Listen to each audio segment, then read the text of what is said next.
Ito pala ang kwento ng buhay ni Miss Charo Santos Concho, isang actress sa Pilipinas at CEO ng ABS-CBN. Halika mga kakwento, samahan ninyo ako at alamin natin ang naging kwento ng buhay niya.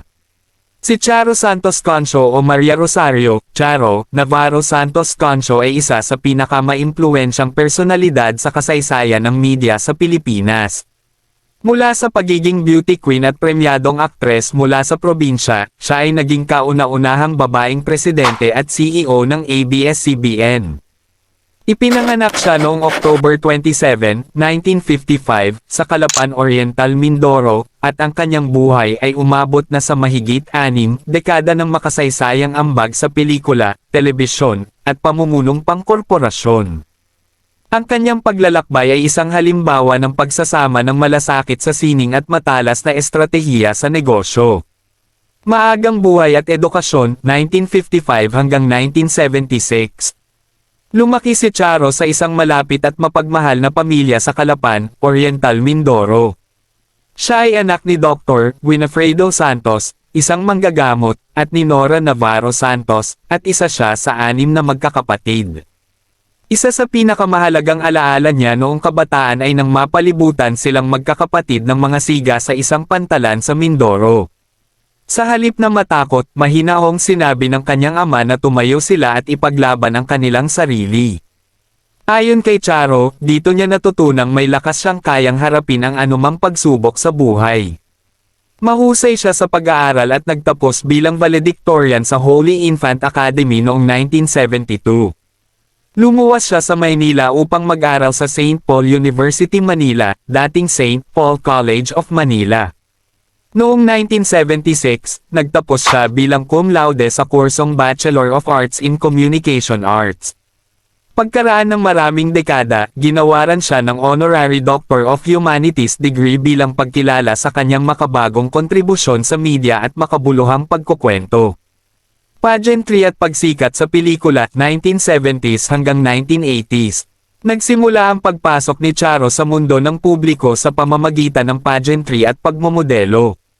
Natuklasan siya ng fashion designer na si Ricky Jimenez at nanalo siya sa ilang lokal na patimpalak tulad ng Miss Southern Tagalog Athletic Association, 1972. Miss Calapan, 1973. Miss Green Race, 1974.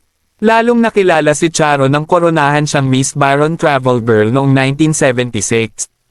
Dahil sa kanyang ganda at tindig, napansin siya ng batikang direktor na si Mike De Leon at isinama sa pelikulang Itim noong 1976. Ang kanyang pagganap ay labis na pinuri at nagkamit siya ng Best Actress Award sa Asian Film Festival noong 1977. Mabilis siyang naging isa sa mga pangunahing mukha ng gininto ang panahon ng pelikulang Pilipino.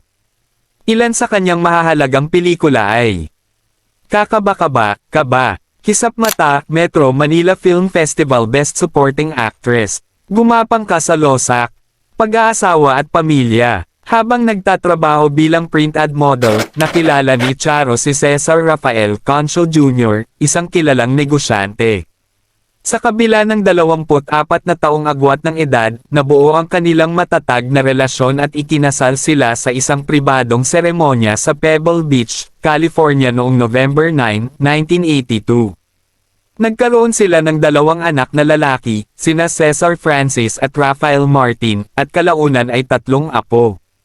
Pumanaw ang kanyang asawa noong October 2023, sa edad na 71. Ayon kay Charo, walang mabigat kasi mahal ko, bilang paglalarawan sa lalim ng kanilang pagsasama. Paglipat bilang media executive at ang MMK, 1980s hanggang 2000s. Napagtanto ni Charo na mas malalim ang kanyang pagmamahal sa proseso ng pagkukwento kaysa sa pag-arte lamang. Noong unang bahagi ng dekada 1980, pinamahalaan niya ang produksyon ng pelikula para sa Experimental Cinema of the Philippines at tumulong sa paggawa ng mga klasikong pelikula tulad ng Himala, Oro, Plata, Mata. Noong January 1987, sumali siya sa muling nagbukas na ABS-CBN bilang production manager at line producer. Unti-unti siyang umangat sa kumpanya dahil sa kanyang husay sa pamamahala at pag-unawa sa creative industry.